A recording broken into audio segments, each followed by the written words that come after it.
Yeah, so we're really going to struggle. I'm going to warn people now. If you're listening to this, I'll probably say something in the intro up top as well about how you and I are both pretty nasally, and if our voices crack and things like that.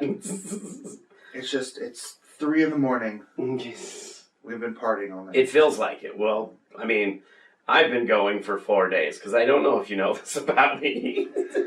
I heard you booked a festival this weekend. That's crazy. Yeah. So it's the Monday after Laugh Out Loveland Comedy Festival, which you came to headline. You were on the kickoff show, and then you did another.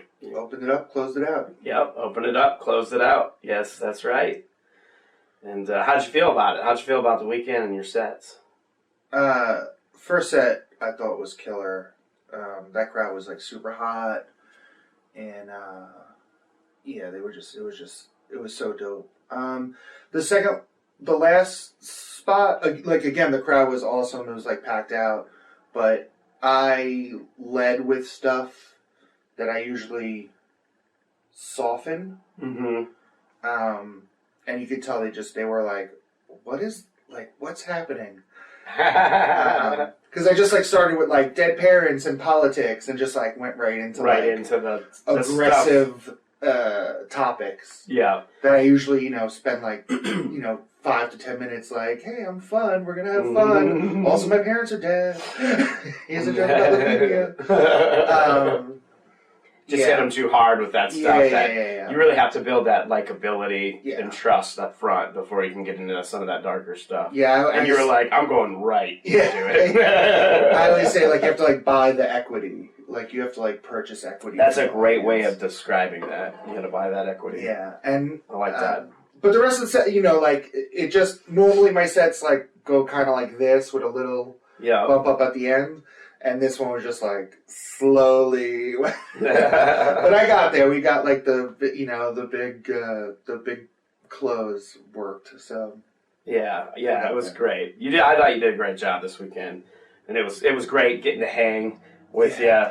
It's fun when when you get to hang out with friends. We've known each other. It's funny that you're headlining a festival that I'm involved with because we met at another festival almost almost 10 years ago now, probably. Well, you guys were the maybe not quite 2017, maybe. Yeah, so okay, maybe not quite that. Well, no, it would have been before that because I wasn't involved in 2017. 16? It would have been maybe 2014, 2015. No. Yeah, dude. Because I started at the end of 2015. Then it would have been that 2016. Or maybe you got in your first year. I don't know, because maybe. I know it was the first festival I ever did. Was Brandon still involved? Do you remember? Brandon was there. Then it wasn't, because my last year, I don't think you know when you started comedy, dude. I do. It was 2015. Let me go. We'll go to the videotape here. Oh no! I have everything. You got everything. We're testing. We're putting him on the spot here. I have everything. I believe you, but I just know that Brandon was only involved in the first two, which would have been 2014. No. Yeah, 2014, 2015. Oh, maybe it was. Maybe I'm wrong. Maybe 2018 was the last. San Diego? I'm trying to think. It would have been 16, I think you're right. I'm giving this one to you. Now that I do my math, I got my numbers messed up. What was it, Comedy Palace? Yeah, it would have been at the Comedy Palace at the time. Now that club is no longer. It is a different club. It is Mic Drop. January 22nd and January 24th, 2017. Okay, yeah, my bad. Yeah, you got proof. Proof is in the pudding. Yeah, I remember it was 2017 because I'm like pretty bad with this stuff, but I remember 2017 like I did like a little like California run, and I started it with that. Okay. And that was like my first time going out there, and I basically go out there like every 2 years. Mm-hmm. Brandon must have just been hanging out then, because he wasn't part of the festival. Oh, no? No. Because he did the first couple of years, and then he stepped away, and then I did it for another few years after that. And now that we do the math, 2018 was my last year, I believe. Okay. 2017 or 2018? No, it would have been 2018. Well, you guys were the first festival to, like, accept me. Mm-hmm. And then this is the first festival to invite me. Oh, wow. Look at that. Look at that. I'm going to be forever locked in your comedy history. You're gonna get fruit baskets every year. Oh, hell yeah. I'm looking forward to birthdays now. I always think about that, like who's on the gift basket list. Yeah. Like every Christmas, like who's getting something. Yeah. Who's on the Christmas card list? Yeah, that's definitely on that list. Well, I'm proud to be on that list because you're a very funny guy, and it's been great to watch you grow as a comedian and as a person over the years. And like you've been doing amazing things. You know, you go from getting your first festival back then, and now you get to go. You're always on the road. You live on the road, and you're doing these music festivals. You're touring with bands. You're doing opening for other bigger comedians. You've got a special that's coming out here pretty soon. Yeah. Like in a couple weeks? August 24th. Yeah, that's awesome. And you self-produce that. It'll come out before that. But like, how far from now? Not this week, but maybe the following week. Okay, or the week after. All right, so I can it'll be 1 to 2 weeks. All right, so I can say, yeah, it's coming out on August 24th on Equal Vision Records, which is like a cool record label I grew up with. So it's that's cool awesome. To, be there. I guess we're like guinea pigging each other a little bit on that. So. Well, that's good. But you did things interesting in a different way. You didn't just do this special for them. It wasn't like they produced it and went through it did all that. You did your own crowdfunding and then self-produced and got it all ready and then kind of put it out there, right? My buds produced, I knew what I wanted to do, but my buddy Mike Dubin and Steve Padula from the band Thursday, we had spoken about them doing it, and they did all the I just basically decided when and showed up. They produced. So you had some people behind you helping with it. It wasn't like when I did my album and it was just me doing my album kind of thing. No, I had a lot of help, start to finish. I mean, my whole everything. You know what I mean? I don't know. And it's funny too, because you hear people be like, "I'm self-made," and it's like, yeah, but it was your dad's money and you lived in your parents' house and or whatever. Yeah, they bought you your first car.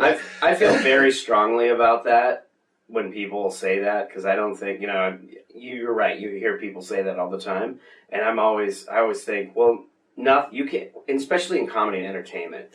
There's no such thing as being self-made, because without an opportunity that somebody gave you, and even if you say, "Oh well, I booked my own show," well, no, that venue gave you the opportunity to book that show. Yeah. So there's always something and someone else that is there.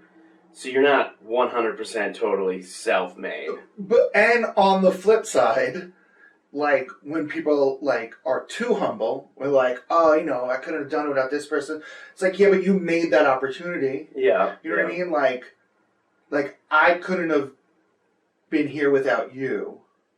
But I also was good enough and cool enough and a good enough hang that through the years you were "Oh, Neil would be a good," you know what I mean? Yeah. So I don't know. Yeah, I'm very fortunate. Well, I know that I'm fortunate. The crowdfunding went incredibly well. Tons of people came out to support, in every facet. Friends are still booking me for things like this or things like Adjacent or whatever else I do. It's all, I'm not getting a cold call from a booker being "Oh, I heard lots of that." That's not what's happening. Yeah, well, exactly. You still have to put the work in. It's friendships and no, I don't mean that. I mean, if I get a call from a booker, it's because friends made that happen. I gotcha. I see what you're saying. I rely heavily on a very tightly knit web of support. Yeah. Well, and I think we all need support. I mean, like I said, I don't think there's no such thing as self-made. There's doing the work and building those relationships, but you're not self-made. There's always going to be somebody there that's giving you an opportunity or helping. But again, like you said, you do have to still have to put in the work, not just in getting booked, but the work on how you carry yourself as a professional and how you interact with people. You know, like what you said about, you know, being a cool hang and getting, you know, and being easy to be around and all those other things, and that all plays into, you know, it all kind of forms into one entity that you need to, you know. Yeah, because it's like, if I was everything I am now except good, you know, like maybe I'd still be here, but I would have had to like pay $35 to submit, and you know what I mean, like, you know. Yeah.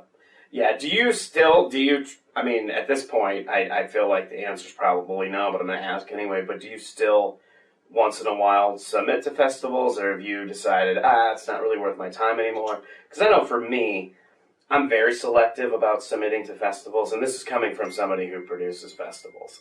I produce festivals, and I'm still like, I don't know if I want to go be in another festival or try to get into one, but that's just me personally. Yeah, I mean, occasionally, like last year I submitted for West End and I got in, and I submitted for World Series, I got in.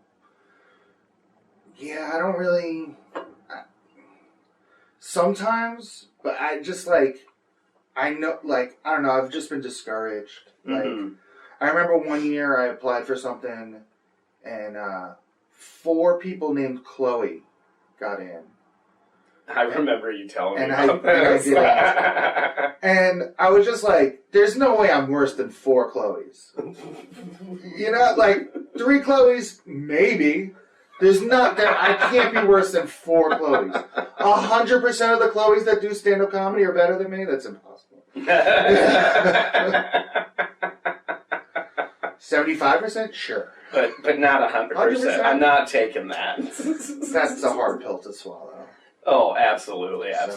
And you never know it's hard to, you know, figure out kind of what a festival's looking for, because they can say all day long that they try to be non-biased and, you know, that, you know, they're trying to do one thing or another, whatever, but at the end of the day, they probably have something they're looking for, and that probably plays a factor into who they pick, too. It's more than just, we're picking the funniest people. Yeah.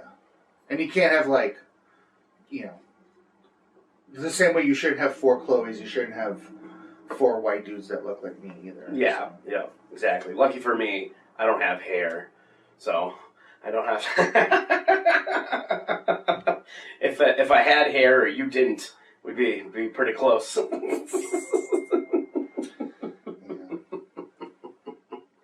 Oh, good times. Now I want to ask you too, because I think it would be good for this and the people listening to kind of hear about this experience where, you know, like you said, you toured with a pretty big band last year, and then you got to open, or I shouldn't say open, you were doing sets at a pretty big music festival in New Jersey. What was that experience like? Yeah, it was a Jason Fest in Atlantic City. It was, I'm going to draw a blank after about 4, but Blink-182, Paramore, Jimmy Eat World, Coheed and Cambria, Japanese Breakfast, Turnstile.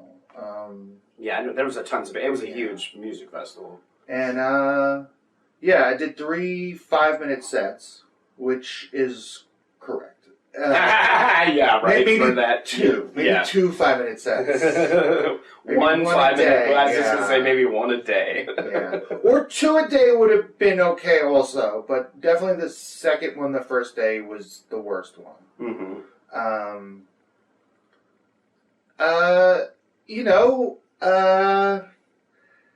It's different. I'm sure it is. But it's got, it's still stand-up, and it's still... So for, like, something like that, so on, like, that festival, I assume with that many bands, there's multiple stages, that kind of thing. Was it like a separate thing where you're not, you're up there for 5 minutes, but they're not, like, behind you changing band No. Setting up? No. Everyone's very respectful. Okay. And I mean, I don't know if it's also part that, like, I know what I'm doing, so, like, I send the advance for them. You know what I mean? Mm-hmm. I let them know, like, listen, clean and clear stage, like, no one on stage behind me, like, I can't, there's too many distractions built in. Oh, yeah, I'm sure. So then, like, in my advance or on my Mm-hmm. tech writer, I try to get it so like, so if you're not used to producing comedy at your festivals, like, you kind of have an idea of, like, we're not just winging it. Like, we're also professionals. Mm-hmm. And everyone's like, they're also professionals, so everything runs smoothly and correctly. And, it was, there's a main stage and then there were like 2 side stages next to each other. And the way they programmed it was like a band would come off, Mm-hmm. set up, and then a band would come on, right? So it would be like a band here and then a band here. So when this band was done and broken down, and the next band was ready to go, and then this band would finish, and as they're breaking down on the other stage, I'm going to be on this stage. Mm-hmm. So there's no activity on this stage. Yeah. And then I'll do my 5 minutes to an unsuspecting crowd. That's always fun. You just come out on the mic, you're like, comedy time. Yeah. And then the band will follow me. So it went as good as it could possibly go. Doing those things, the joy and benefit is not the actual performance. It's being on all the artwork. It's getting to hang out with all your friends. It's like the fun and excitement at the press, the photo shoots. Like, that's the benefit. Mm-hmm. The actual 5 minutes is hard. Oh, I'm sure. People do not care.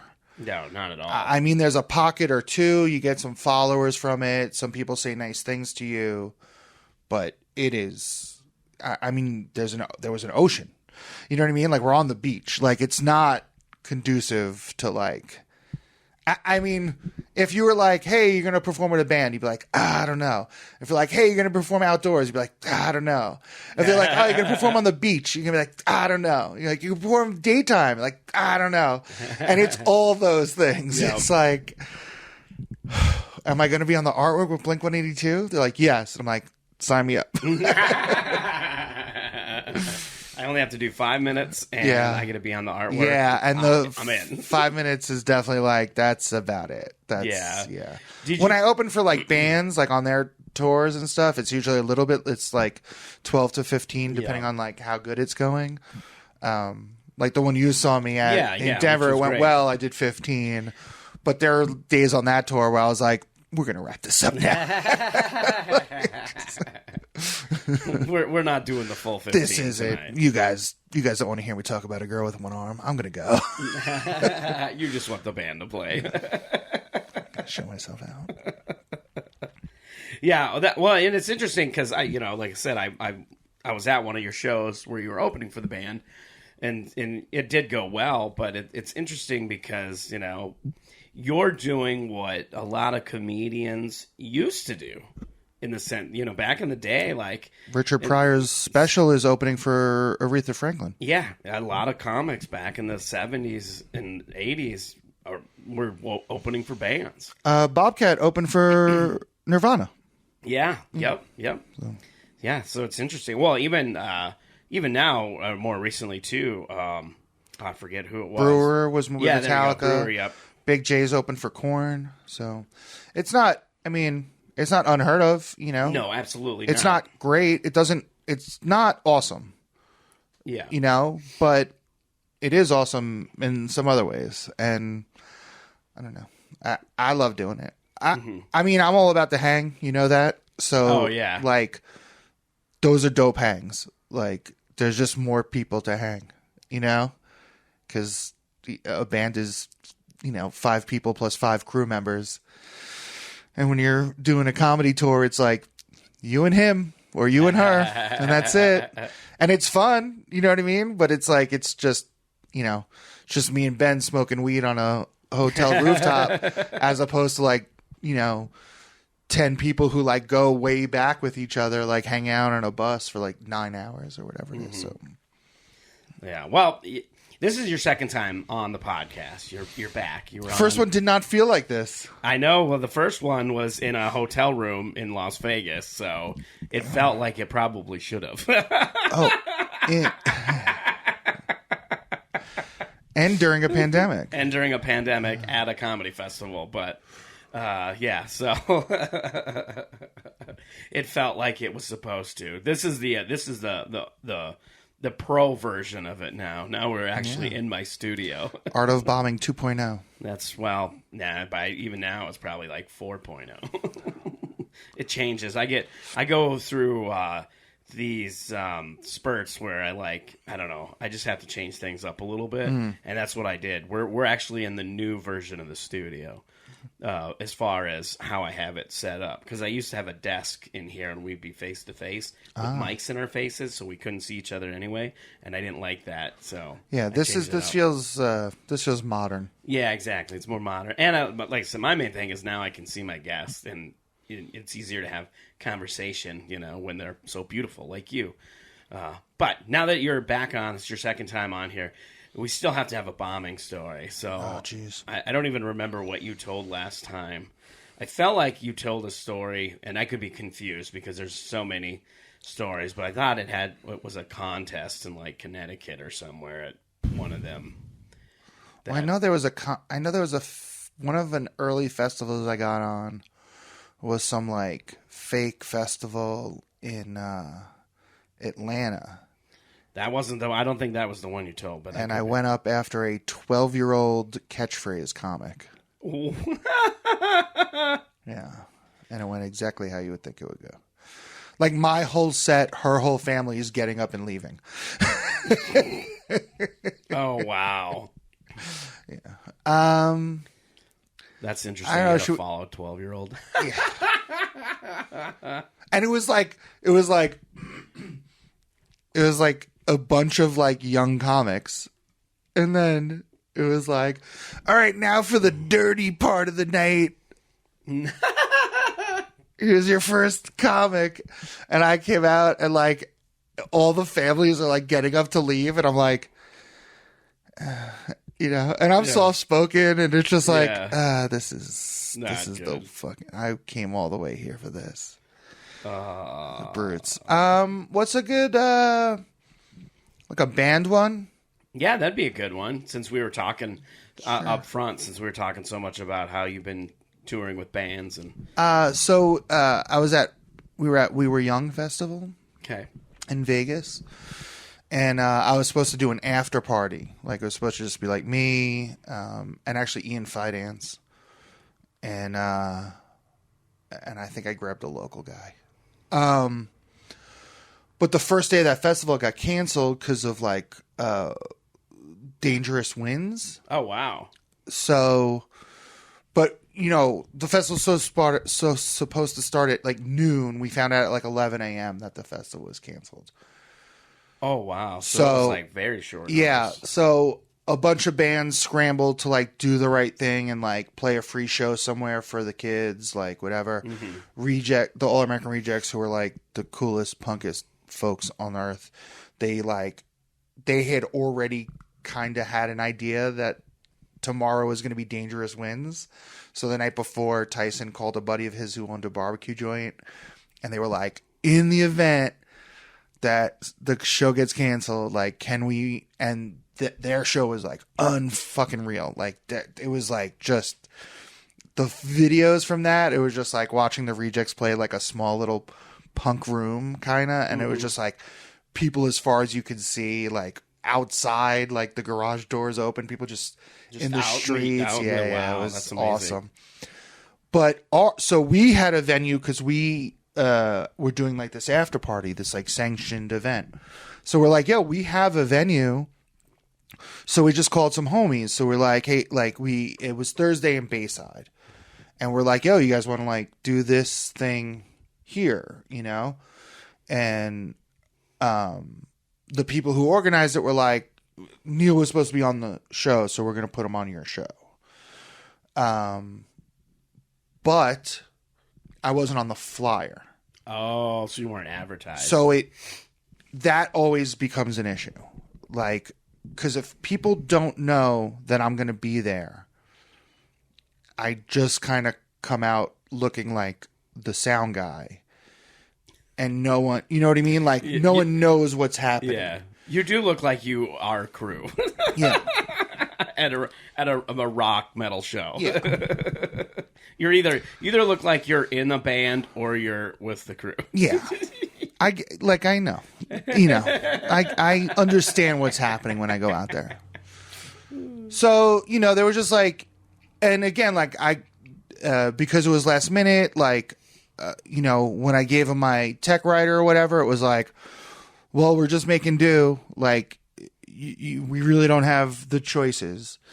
And then, you know, like the show got pushed back and then this happened.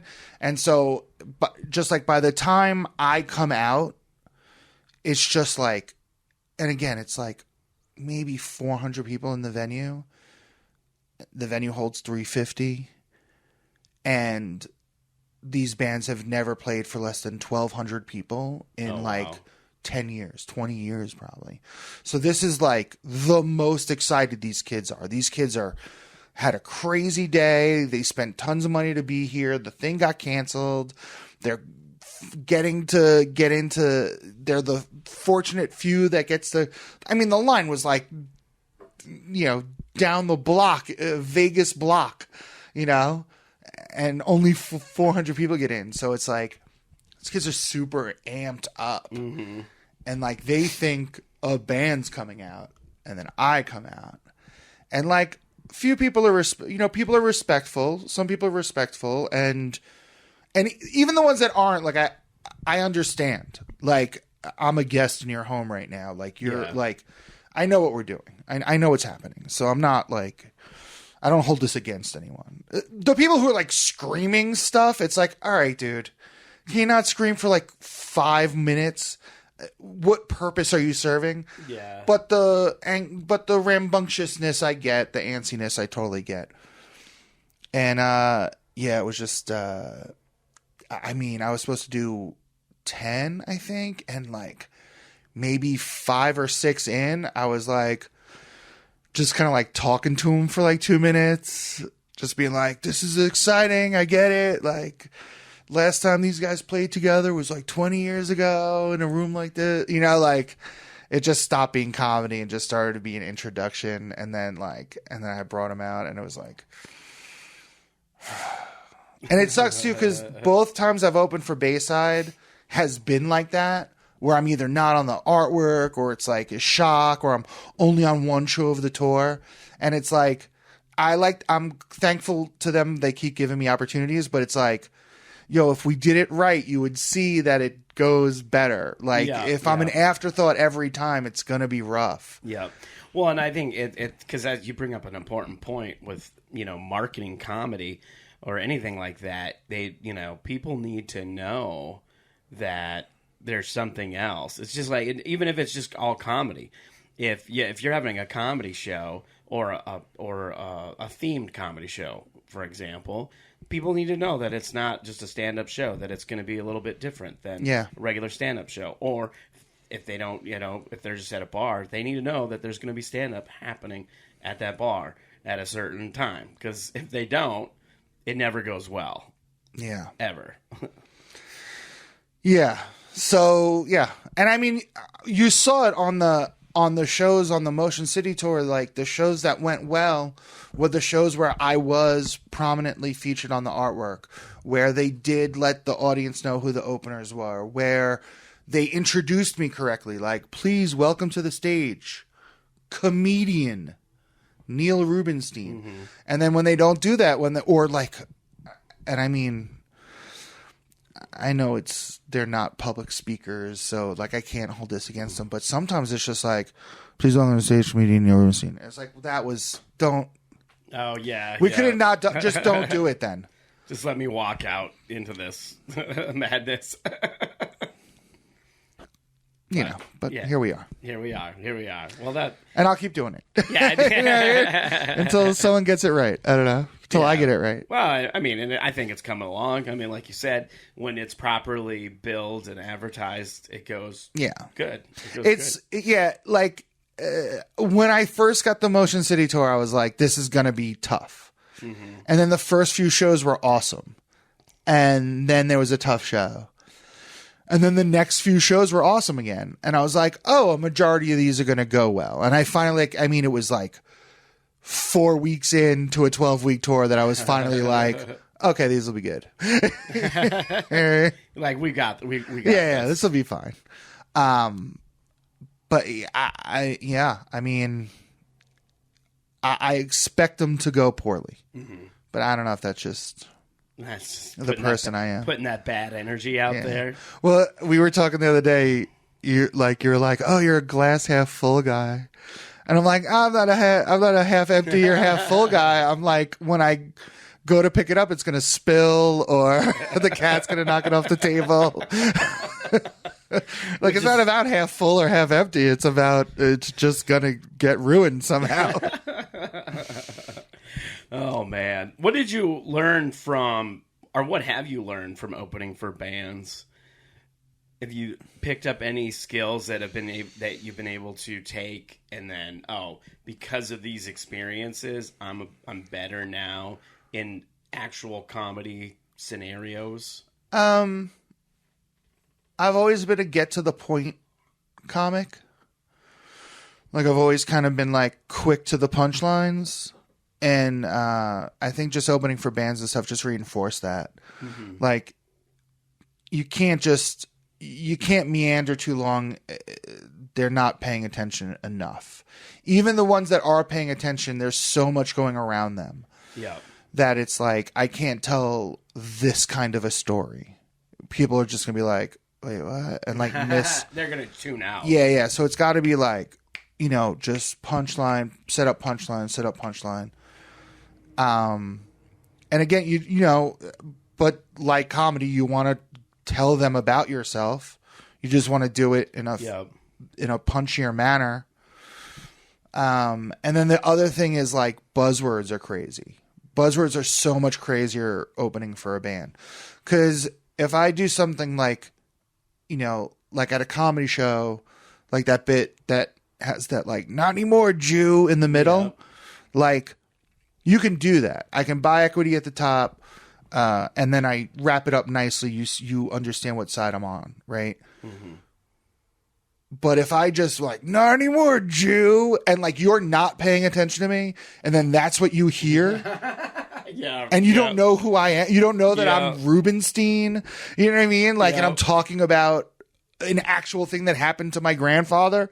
Like you're just like, what? And it's like, you can't explain out of it either, because then they just hear it and they're just mad, and they like immediately go to their phone like, who the fuck is this fat piece of shit saying that? You know what I mean? Not that they would do that over Jew because everyone's anti-Semitic, but other words, you know what I mean? Yep. So talk a little bit about the buying equity, because that's an interesting way to describe what you're talking about, because I always talk about that as building likability, building trust. But I know it's the same, but you call it buying equity. And I like that, how you've labeled that. It's just, I mean, what do you mean, like explain to? Well, just like explain, for people listening, they hear you say buy equity. What is that to you? If you just meet someone on the street and you're like, hey, fucktard, they're gonna be like, whoa, dude. Yeah. You know what I mean? But if I spend 20 minutes convincing you that like we're buds, and then I'm like, all right, see you later, fucktard, you're gonna be like, haha, Neely's such a kidder. You know what I mean? Yeah. But so like you gotta like, you just have to like build that rapport. Mm-hmm. Like I have a joke where the punchline is leukemia.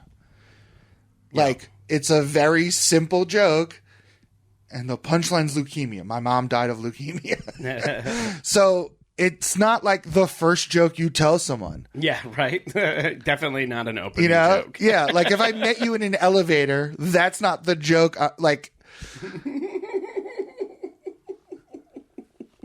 Although I will say, if you're like, oh, you're a comedian, tell me a joke, I might tell you that joke. Oh, just to be like, just to be that guy. Just to be like, all right, you want to hear a joke? Okay, I'll tell you a joke. I'll tell you a joke.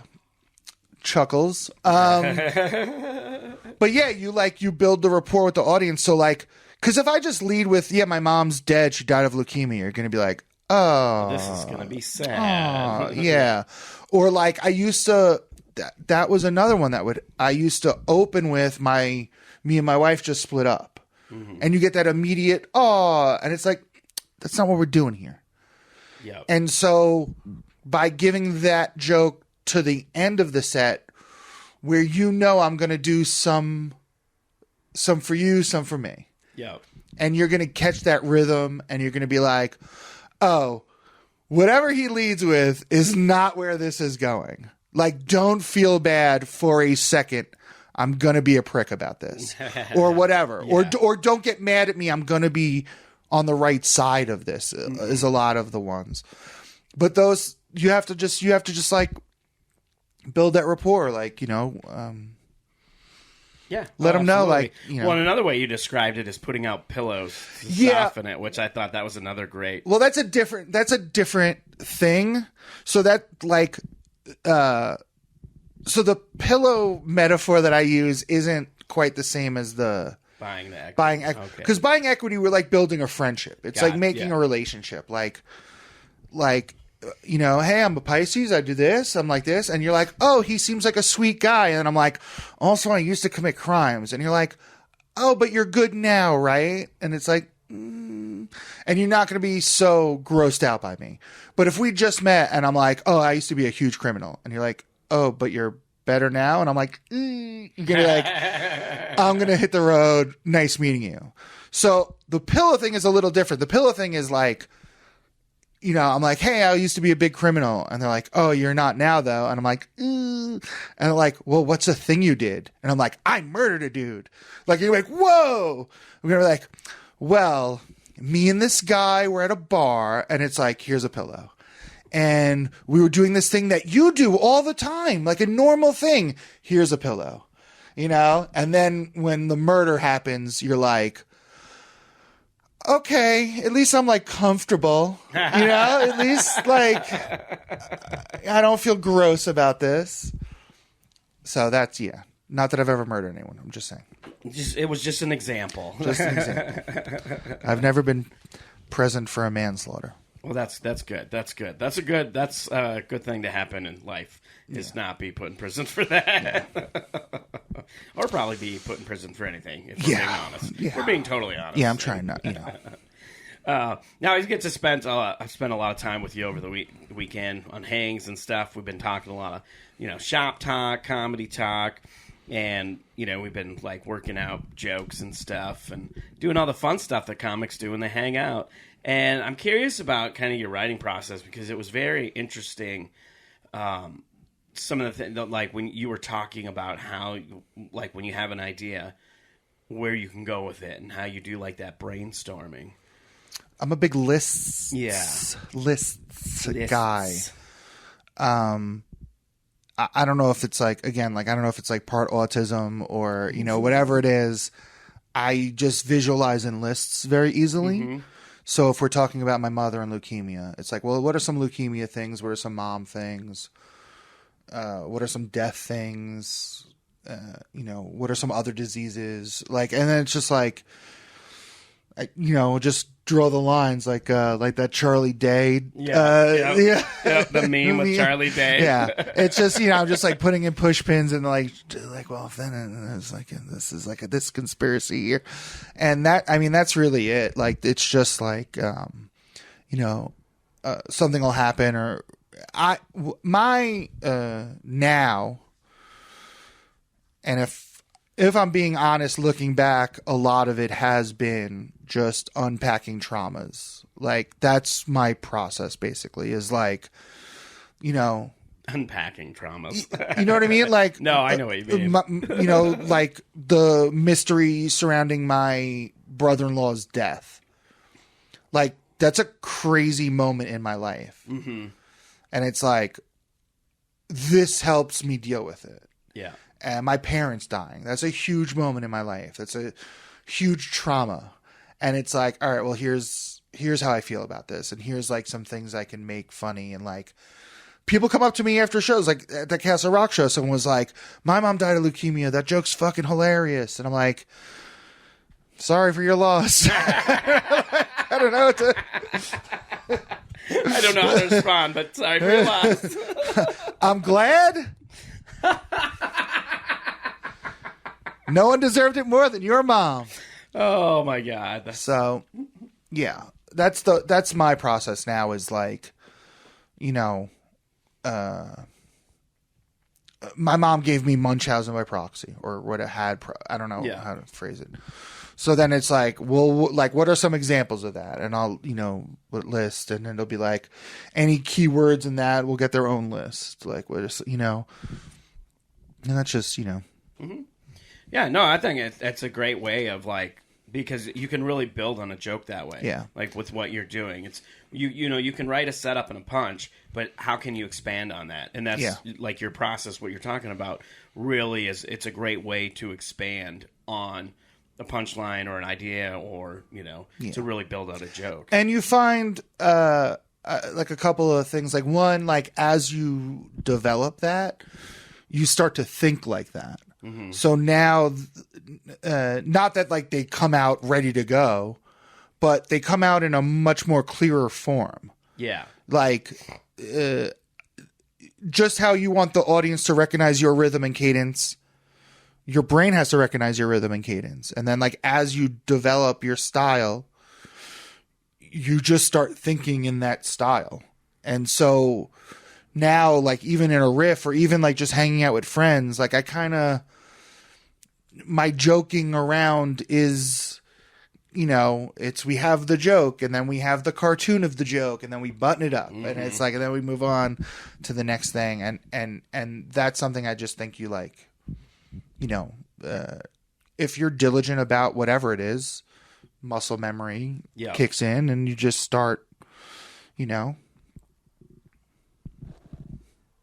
Yeah.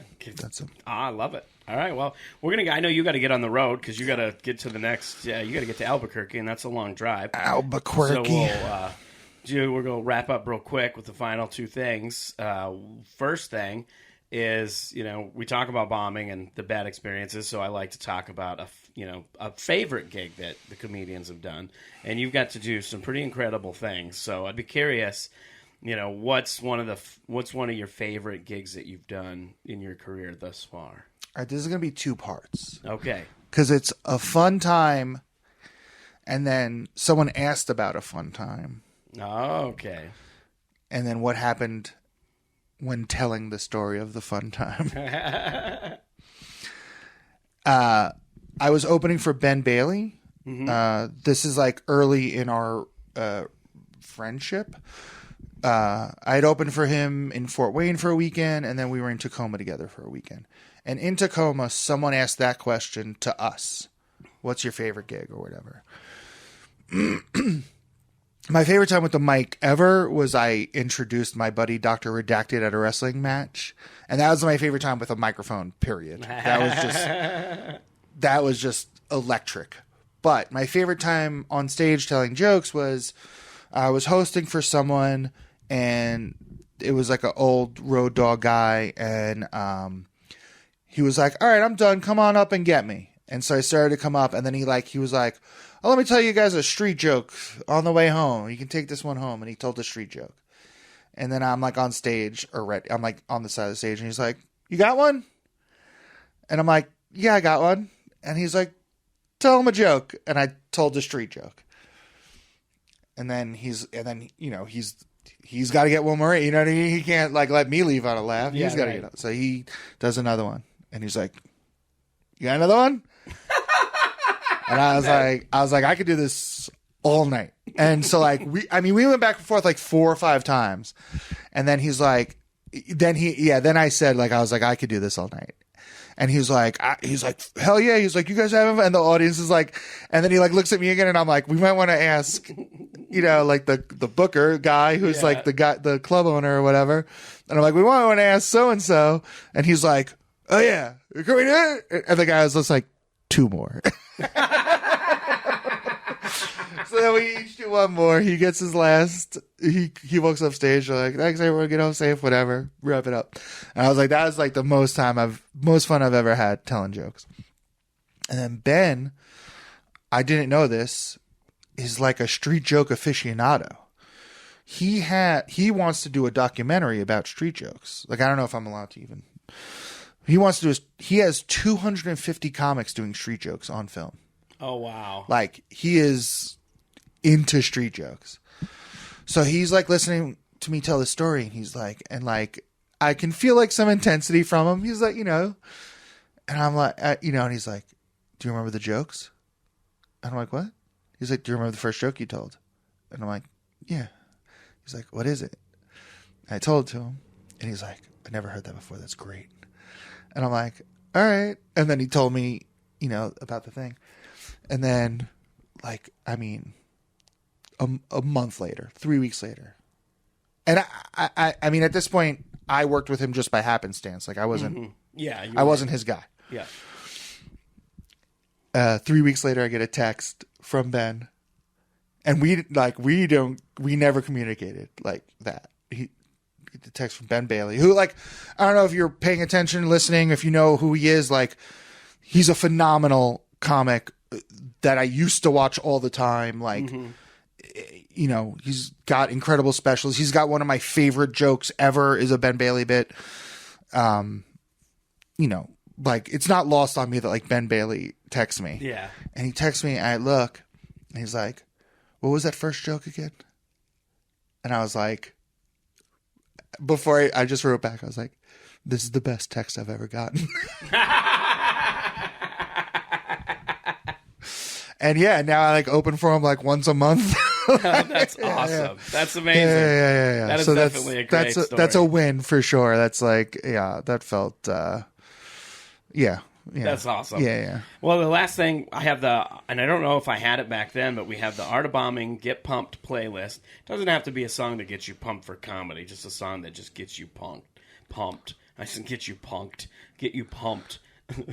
My walk-up song generally is a band called I Am the Avalanche, a song called Holy Fuck. Okay.